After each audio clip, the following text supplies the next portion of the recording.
Hey guys, welcome to episode 1 of the Bledshow podcast. I am so excited to finally start this podcast. It's been something I've wanted to start for a really long time, so I'm shocked that it's even all coming together right now. I'm so thankful for even the opportunity to do this. And I can't wait to see how the Lord works through it. And so today, I'm going to be talking about fear. Fear and anxiety have affected my life for a really long time. And, fear and anxiety may be something that I will probably deal with for the rest of my life. But I'm at a point where I've just found so much freedom and comfort in the Lord that it's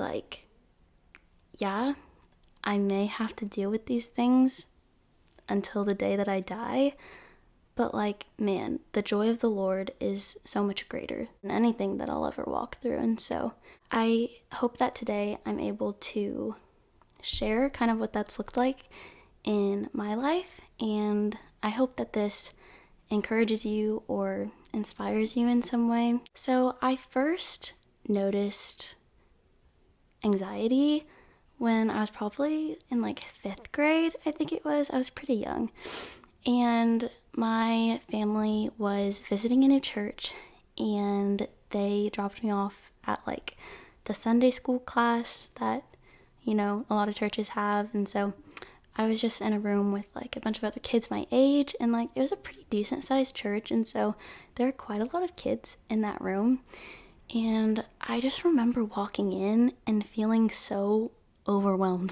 I didn't even know what to do with myself. Honestly, I just froze. I think people noticed that because after kind of just standing there for a couple of minutes, there was a leader that came up to me and kind of introduced me to some other kids. And, the kids were really nice. There was nothing wrong with the kids. But honestly, I was just so panicky inside that I couldn't even figure out anything to talk about.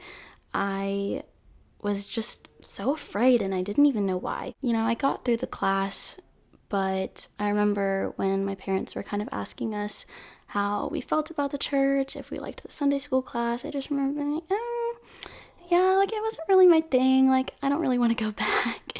And, I don't think my parents really questioned it much. They didn't really have much reason to, but I didn't go back. And that pattern of being afraid of walking into a room full of a bunch of people that I didn't know kind of just continued to get worse as I got older. In middle school, it wasn't much of an issue, but honestly, there weren't a lot of opportunities for me to get pushed outside of my comfort zone. The only things I was really involved in was choir and dance, and because I had been there for so long, I already had a group of friends. I was never really having to go and make new friends or be in a place where I didn't know people. My anxiety issues definitely probably peaked whenever I got into high school. Going into freshman year, I was a new believer, and I had just been battling a lot of identity issues. I had been really involved in dance at this point, and dance was a huge part of my life. It was my passion. I loved doing it, but I started to place a lot of my identity in it, and so whenever dance wasn't going well, my life wasn't doing well. All of my aspirations and goals in life revolved around dance, which you could imagine became a problem. I put a lot of pressure on myself to be successful, and part of being successful for me meant being the best. Obviously, there's always going to be somebody better than you, and there was people better than me, and I would just be so hard on myself and just be so down on myself. Yeah, it just created a lot of insecurity problems for me. Going into sophomore year, I became best friends with a girl who was so outgoing. I mean, she was so fun to be around. She was extremely funny. People would just gravitate towards her because people wanted to be around her. She had this assurance about herself that made people feel good about themselves. Like people want to be around someone who is confident and secure in who they are. This girl would bring me to youth group. She would bring me to like social events. Going to these kinds of events, I saw like how good she was with people and how easy it seemed for her to make friends. And while I could have appreciated that about her and just encouraged her in that, instead, I honestly envied her in a lot of ways. Like, I had dealt with anxiety for quite a while at this point that honestly I was just so frustrated and upset that that couldn't be me. This all kind of turned into a lot of self-doubt and self-pity, and I started to tell myself that I was just super introverted. I wasn't good at making new friends. I wasn't pretty enough, wasn't cool enough, wasn't fun enough. It held me back in a lot of ways. Going into 2020, I was still kind of dealing with these like major identity issues. But because I was isolated and I was only really around my family, all of it really just got worse. I started to believe that nobody really liked me. I convinced myself that people were lying to me and nobody really wanted to be around me. And that caused me to stop reaching out to a lot of people. And so by the end of 2020 and whenever we were kind of transitioning out of COVID, I really only had one friend, at least one friend that I saw on a regular basis. Going into 2021, I had kind of lost motivation for everything. I started losing interest in all the things I used to love, and people started noticing. I remember my dance director at the time had pulled me aside and just was kind of trying to figure out why I seemed so depressed. And honestly, at the time, I didn't even really know why, and I just kind of was telling her, like, what was going on in my life, and I basically just opened up about how I felt a little lonely. Even though the one friend I had was great, I just felt like I was missing something, and during this time of my life, my self-esteem was really bad, and even though I socialized with a lot of people, I just had a really hard time connecting with people. And I honestly think it's because of all of the lies that I was believing about myself. I was telling myself that I wasn't able to connect with people. And what you believe about yourself and what you say about yourself truly does affect the way that you live.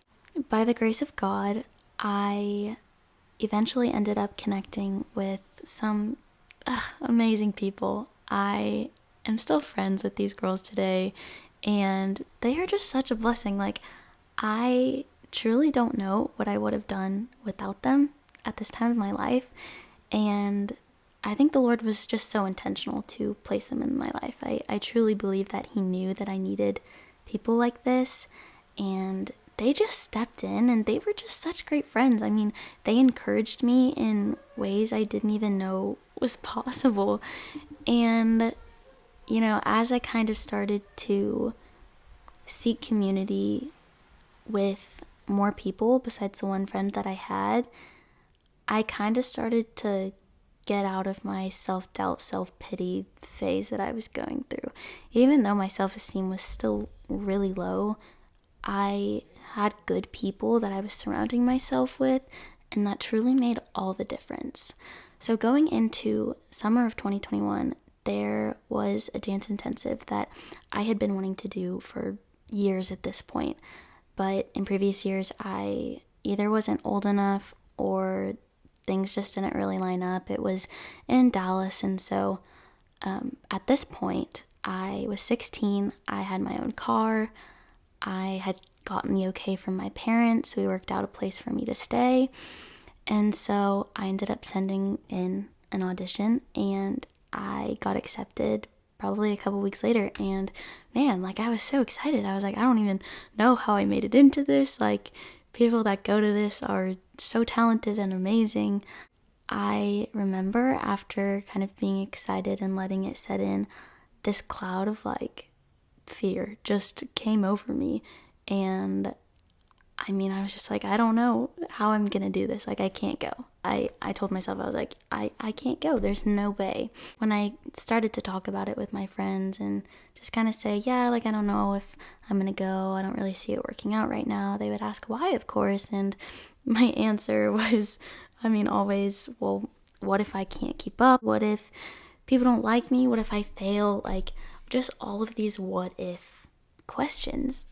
Thankfully, I had great people around me that encouraged me to go anyways, encouraged me to go despite my fears and my doubts, which, I mean, you need friends that are going to do that for you, because truly, like, it makes all of the difference. So I ended up going to that dance intensive that summer, and I mean, it truly changed my life. I truly believe that that was what I needed in order to understand that, yes, fear exists, and yes, it's a very real thing. However, it doesn't have to dictate my decisions in life. This intensive was probably like the first step that I took towards starting to face my fears, because I mean, going to that intensive was not easy. However, coming out of it, I was like, man, like, there were some hard parts about going and about attending and being a part of it, but like, man, I did it. So imagine what else I could do. It just gave me a little confidence boost, and the Lord gave me the strength and the courage that I needed to get through it. It was still hard and it felt like I barely got through it, but like, at the end of the day, I got through it. That brings me to senior year. Now, senior year is really where everything changed for me. Coming out of that summer, I felt really encouraged, but honestly was still faced with a lot of fear and doubt. When I started my senior year, I started going to therapy, which helped tremendously with my thought life. I mean, that was a really big part of why I struggled so bad. I mean, the thoughts that I was feeding myself were just horrible and not helpful at all. The Bible tells us to take every thought captive, and therapy truly helped me with that, like, so much. I strongly encourage it and advise it if you can go. It helped my life so much, and so I'm a big advocate for therapy. So going into my senior year, obviously my new thing was like, man, like, I'm gonna face my fears, like, I'm just gonna do it, even if it scares me, I'm still gonna say yes. And so I remember praying about it and just asking the Lord, like, what fears do I need to face this year? Like, what's the biggest thing? Like, what do I need to tackle first? And I remember him answering that prayer and just being like, yeah, like, you need to get involved in a church. And I was like, ugh. So here's the thing, youth group terrifies me. So, Lord, I don't know about that one. But, it just kept coming back, and the Lord was persistent on me getting involved in the student ministry. I think that I deeply needed that community in this time of my life. And so I ended up making a commitment with the Lord to start getting involved in church. And so I started going to church on Sundays and Wednesdays. I got involved on the student leadership team at church. The first 3 months of that were really, really hard. I mean, I would walk into the student building and my stomach would just drop. Like, I just felt so much anxiety being there, mainly surrounded by the fear of what people would think of me, because I still did struggle with a lot of the self-doubt and low self-esteem. I was just worried that people wouldn't like me, and I so badly wanted people to like me. I did it anyways. I pushed through, and by the time spring semester rolled around, I loved going to church. I had met a lot of really great people. I was super involved, and the Lord just gave me such a passion for serving in church and just being a part of a church community. Like, it blessed me in so many ways.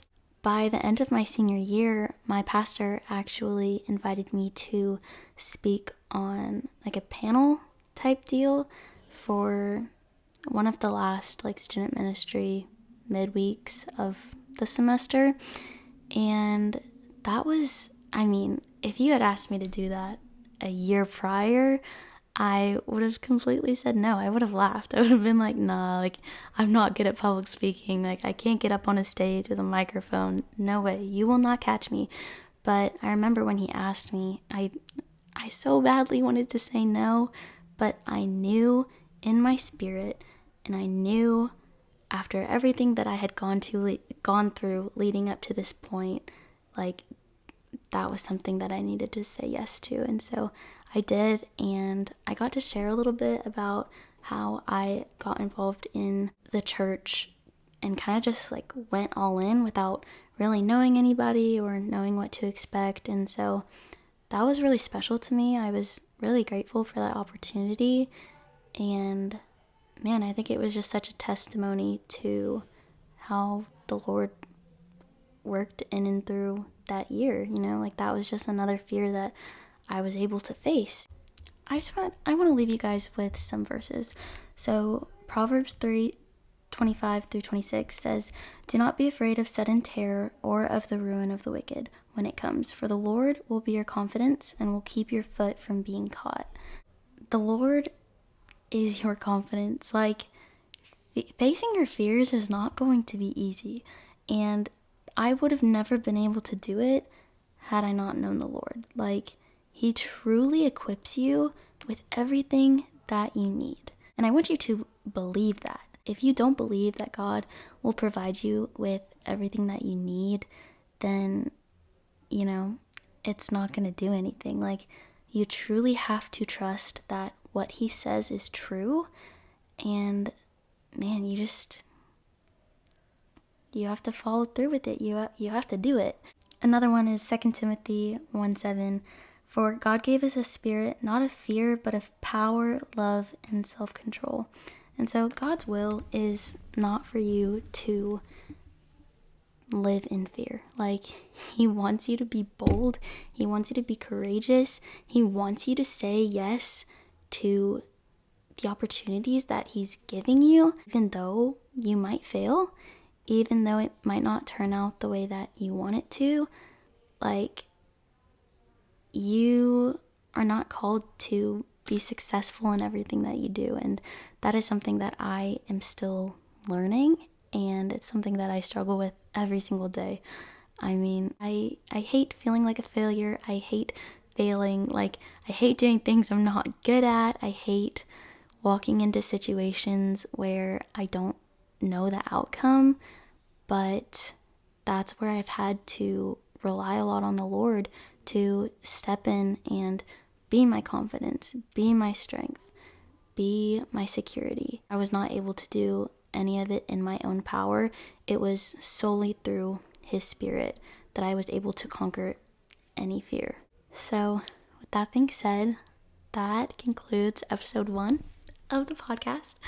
I hope that it encouraged you or inspired you in some way. I mean, I think that we live in a generation that is so afraid to mess up and afraid to fail. But like, man, there is so much growth on the other side.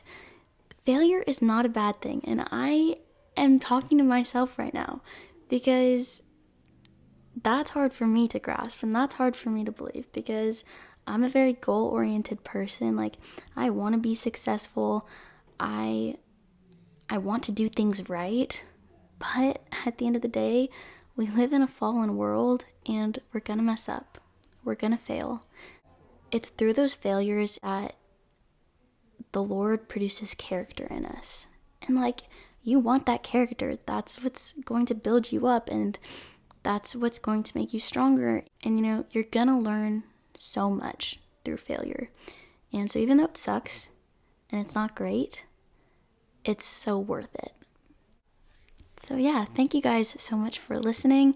If you want to follow my Instagram at the Bledshow Podcast, you will be notified whenever I release new episodes, and you'll just be able to keep up to date with everything going on with the podcast.